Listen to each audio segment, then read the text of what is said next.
Last Sunday, we heard that Jesus went to Capernaum. And when the Sabbath came, he entered a synagogue there and he taught. This is a picture of a 4th century synagogue in Capernaum that was built on the foundation of a 1st century synagogue. The action in the gospel then began on a Sabbath morning with the worship service in the synagogue. Jesus, in the synagogue, heals a possessed person, and then, with several disciples, goes to Peter's house, where he heals Peter's mother-in-law. On the Sabbath evening, as soon as it was permissible to carry sick people, a great crowd assembles outside the door of the house. Jesus heals many of them, and then remains in Peter's house for the night. Early in the morning, he leaves the place and retires to a deserted place to pray. So the gospel passage that began last Sunday thus extends from the morning of the Sabbath to the morning of the following day.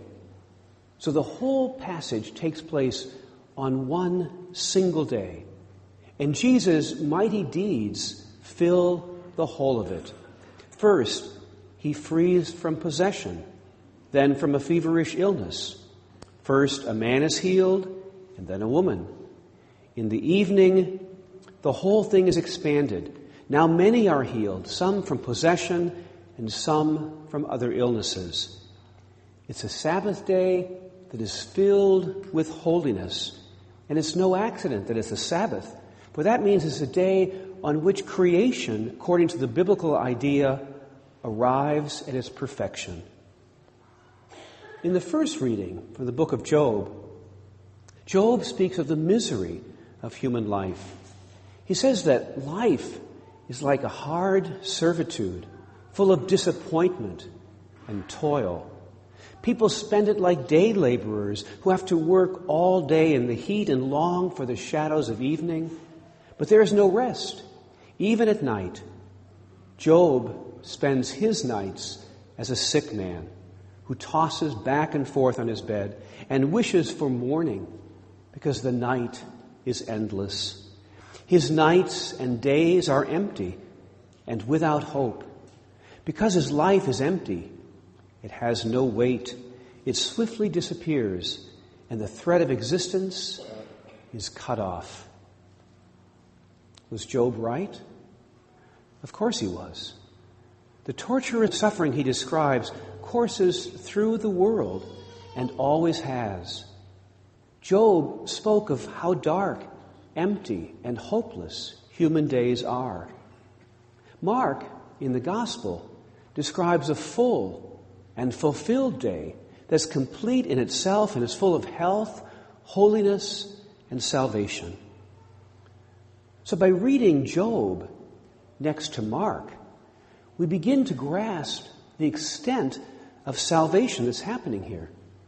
So Mark doesn't mention the background, but Job kind of fills in the background story. The world is, in fact, alienated from himself and without hope. But with Jesus, the state of things comes back into balance. People sink into rest. Chaos is transformed. The demons of society to which individuals are helplessly surrendered are banished. The evening and the morning are no longer full of disappointment, but are overflowing with messianic salvation. The salvation that fills the emptiness and eliminates chaos arises precisely from the fact that Jesus, with his gospel, has set loose in the world a history that overturns everything, one to whose service people can surrender themselves. This is no longer arduous service, like that spoken of in Job's lament, but a service in freedom.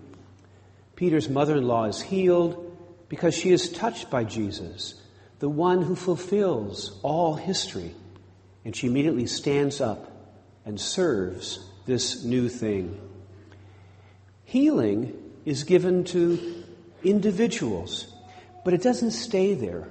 From that one individual, it goes out to the whole community. As Mark said, the fever left her and she began to serve them. I think to our ears it always sounds like they really just wanted lunch. But the word in the gospel that's used is diakonios. It is her service, her ministry, her work to the community. Sickness isolates and separates us from community, but now she is restored. Now she can continue sharing the grace that she has received. In his new book, Cardinal Walter Kasper calls mercy the essence of the gospel and the key to Christian life. Cardinal Kasper makes the point that mercy applies not only to individual Christians, but to the church as a whole. The church defined itself in the Second Vatican Council as a sacrament, a universal sign and instrument of God's salvation through Jesus Christ. So if the church is a sacrament of God's love in Christ, it's also a sacrament of God's mercy. The church is not a kind of social or charitable agency as the body of Christ. It's the sacrament of the continuing effective presence of Christ in the world. So the church encounters Christ in its own members and in people who are in need of help. From its beginning, Christ the Redeemer Parish has always had a special concern for the poor. When it was still in its infancy and the parish had no money, they raised money for a liver transplant for one of our parishioners. Shortly after we became a permanent parish, we began to give 10% of our Sunday collection to the poor. And we still do this every Sunday, even though we still have a debt. Before we built this house for the church, we built a house for the poor. And we've been doing that ever since. We just dedicated our most recent Habitat house January the 18th. Our annual St. Nicholas project in December, the hosting of the Hope Warming Shelter every year in January. I could go on and on. But as we reflect on our parish story today, I want to begin by remembering the founding pastor of Christ the Redeemer Parish, Father Frank Polly, who was buried this past Wednesday, just shy of his 74th birthday. We invited Frank to our parish for a founding Father's Day Mass in June of 2011 when Frank retired. Frank is pictured here with Fred and Jane Beckwith, who were also instrumental in establishing our parish. At the wake service on Tuesday night, Chuck Austin shared some insightful reflections about Frank and the ministry that he began here at Christ the Redeemer. Frank had been pastor of St. Joe's Parish in Lake Orion when he was assigned to start this new parish in formation in June of 1980. Chuck said that Frank was really excited to start a new parish in the decades following the Second Vatican Council, because parishes were just beginning to implement parish councils and commissions. A new parish was a great opportunity to start out on the ground floor with this new collaborative model. And Frank was just the right man to do that, because Frank was pretty laid back. So he was comfortable giving people responsibility and letting them run with this new project. Well, as every parent knows, if you raise your children to be independent and responsible, to make decisions for themselves, eventually they just might do that. And that's what happened with the parish. So Frank trusted the people with this responsibility, and it turned out that they began to think differently. The parish began in 1980 with 200 families, but then there was a recession in 1981, so by 1982, they were down to 150 families. The parish was kind of going in the wrong direction. So Frank indicated there was probably a good time for him to go, and he applied for a new assignment. Well, then the assignment process completed in the spring, and there wasn't any parish that opened up that was interesting for Frank, so he said, well, I think I'll stay. And the people of the parish said, we need to talk. And as much as they loved Frank, and they loved him right to the end, they recognized that he was not the right one to lead them in this next stage of their development. And they asked him to leave. It was very painful for everybody, including for Frank. But I've always thought that was an important element, dimension of this community, that we're willing to take responsibility, to realize we're in this together. It is a collaborative effort. It's not just the pastor, but it's a collaboration between the people and the pastor. I think that's an important lesson to remember on our 26th anniversary. Late last summer, I sent you a letter kind of where we were in our financial situation. Last year, as I outlined in that letter in the late summer, after Christmas, we made an extra payment on the debt. I think about February or March, we had a major donation. We applied that to the debt. And then, rather unexpectedly, the Sunday collections began to decline. And that money had already been paid on the debt. So we ended up, the fiscal year, the end of June, we ended up about $34,000 in the red. So we held off on some bills and postponed a few projects. So now those bills have been paid. We're kind of back on track. Many people began to clearly responded to that appeal. Some people began to increase their Sunday collection. Some people made special donations. So at the end of this 6 months, the end of December, we actually, at this point, we're only $10,000 under, and for the budget of $1.3 million, that's not too bad. So we're almost back to where we need to be. We're not too worried about that. What was really interesting is that the Christmas collection was over the top.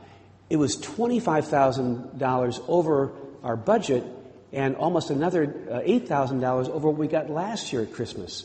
So that was a wonderful surprise. So that really puts us in the green. We have about $88,000 in cash at this moment. But we're not going to make the mistake we made last year. So we're not going to put money on the debt. We're not going to do that until June when we have the whole picture. So hopefully things will continue at this same rate. Our CSA collections are actually projected to be down a little bit from last year. It's about $25,000 down, but that only impacts how much we pay on the debt through the CSA. So in the bulletin we have a full all the numbers of where we stand with the debt and the parish budget.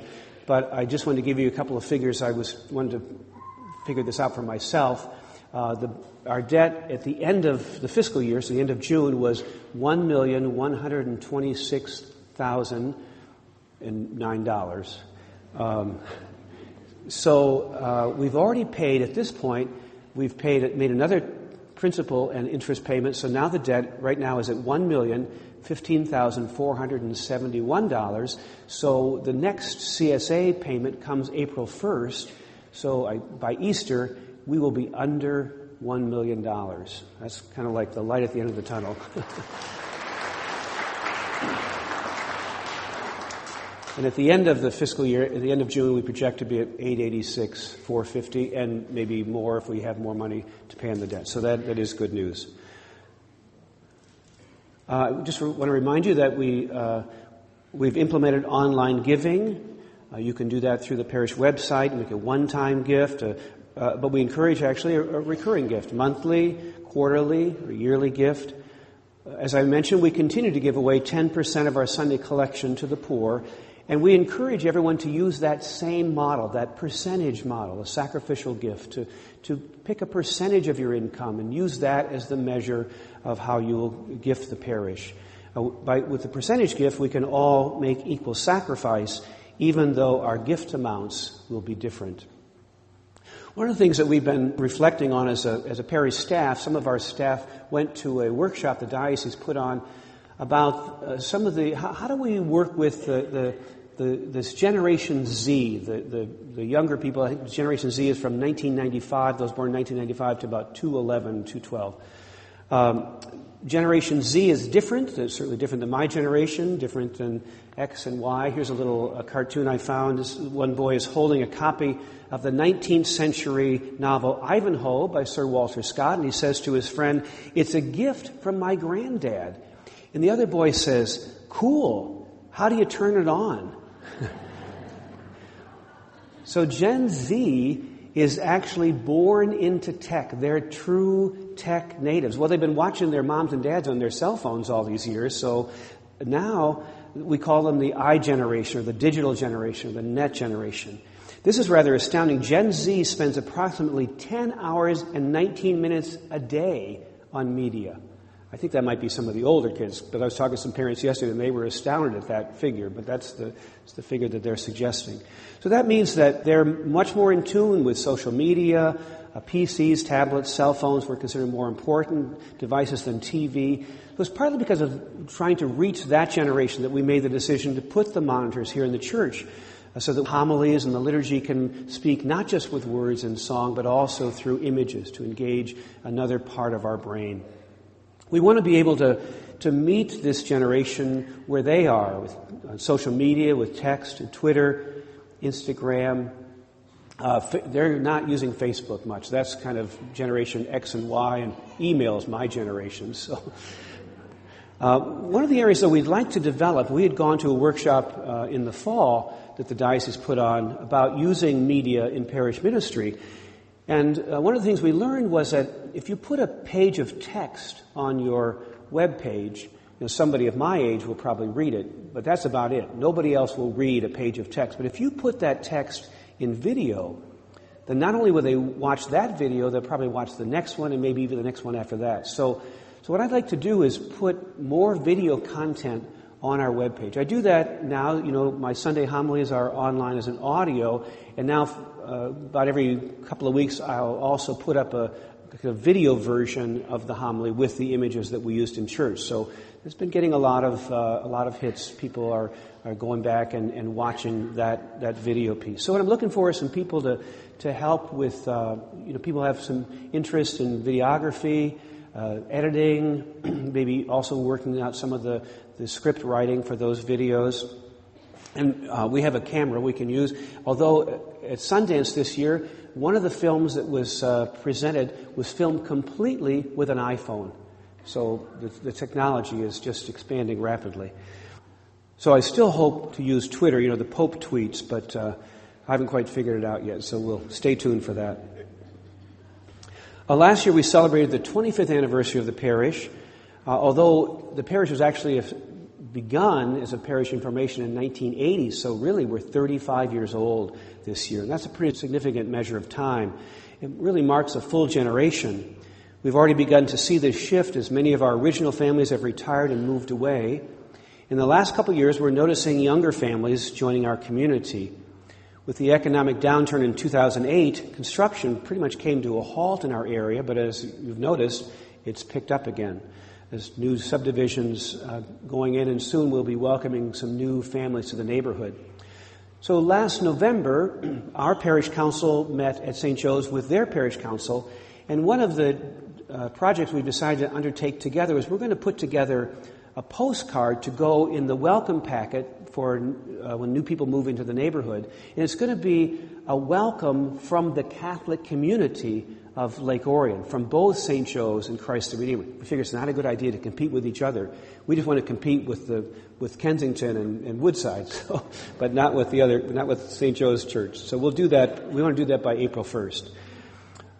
This past year, of course, as I mentioned last summer, Marilyn Lyons and Nancy Clancy both retired, so we have pretty much a brand new education staff. Karen Jabbar is here this morning over here, and Lisa Brown is our director, and Michelle Pinelli.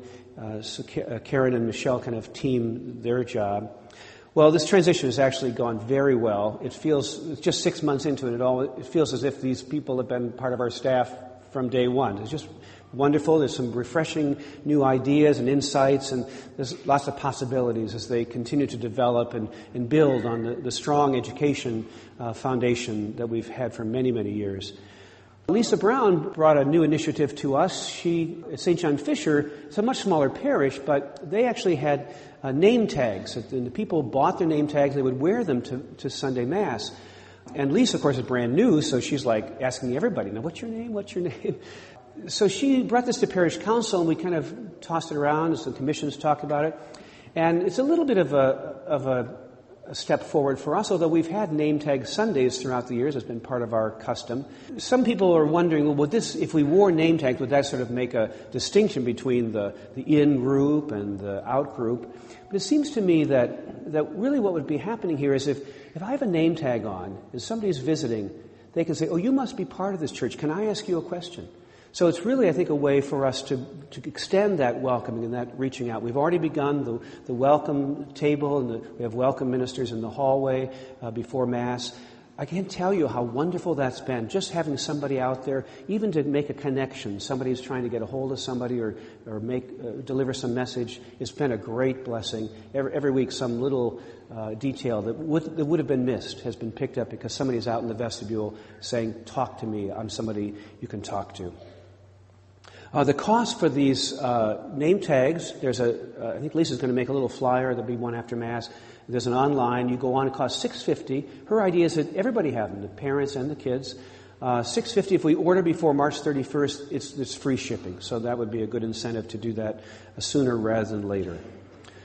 Our Lenten programs are pretty well set. The Vicariate is hosting this program called Afraid, the Gospel of Mark. It's a one-man proclamation of the Gospel of Mark.